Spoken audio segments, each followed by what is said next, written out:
नमस्कार साथियों, आज मैं खास ऐसे तमाम मंत्रियों की वीडियो क्लिप रख रहा हूँ। आप इस पे देखिए कि आपके कांग्रेस के सभी नेता संसद में आवाज़ उठा रहे हैं, लेकिन कोई भी पार्टी हो, आज की डेट में हमारे पैरामिलिट्री जवानों के लिए कोई विशेष आंदोलन करने के लिए तैयार नहीं है। ना पिछली सरकार ने हमें कुछ दिया है, ना इस सरकार ने भी हमें पैरामिलिट्री को निराश ही किया है। और अभी जो सारी बातें जो सामने आई है, उससे एक ही बात नजर आ रही है, चाहे वो किसान आंदोलन हो या कोई अन्य आंदोलन हो, और जो संगठन जो भी है सुचारू रूप से अपने कार्य करते हैं, जिनकी गूंज सरकार के कानों तक जाती है, उन संगठनों की जो भी समस्या है उसका निवारण होता है।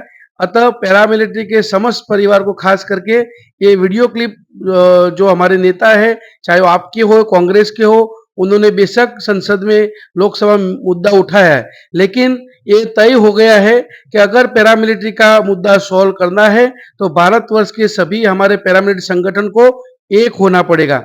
जब हम सब अपनी व्यक्तिगत समस्याओं को, व्यक्तिगत एक दूसरे के मतभेद को दूर करके जब हम सब साथ होके जब एक बड़ा कार्यक्रम करेंगे और सरकार के सामने हमारी बात रखेंगे, तो निश्चित मानिए जो अभी हम लोग मैं यहाँ क्लियर कहना चाहता हूँ कि अभी भारतवर्ष के सभी एसोसिएशन एक साथ जुड़े नहीं है। जब जुड़ जाएंगे तो अच्छा परिणाम मिलेगा। जय हिंद, जय भारत। आपके माध्यम से मैं भारत की आन बान और शान अर्धसैनिक बल और उनके परिवारों से जुड़ी हुई समस्याओं के संबंध में सरकार का ध्यान आकृष्ट कराना चाहता हूं।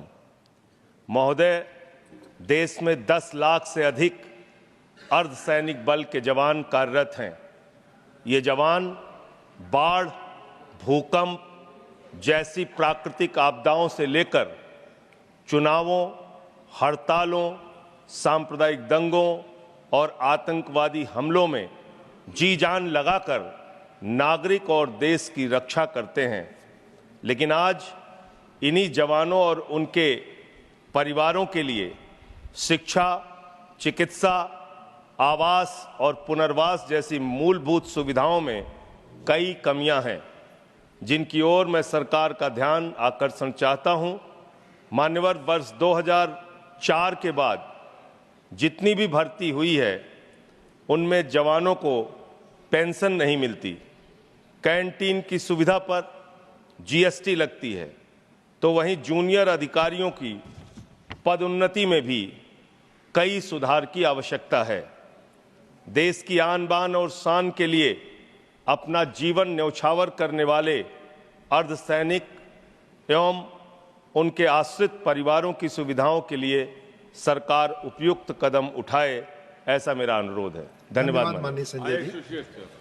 ऑनरेबल बीजेपी की सरकार जब बीजेपी के लोग विपक्ष में रहे तो ओपीएस की बातें किए। 10 साल से आप सत्ता चला रहे हो, 11वां बजट पेश कर रहे हो। पूरा देश आज ओपीएस के लिए सरकारी कर्मचारी परेशान है। कहीं ओपीएस की चर्चा नहीं है, पुरानी पेंशन की कोई चर्चा नहीं है।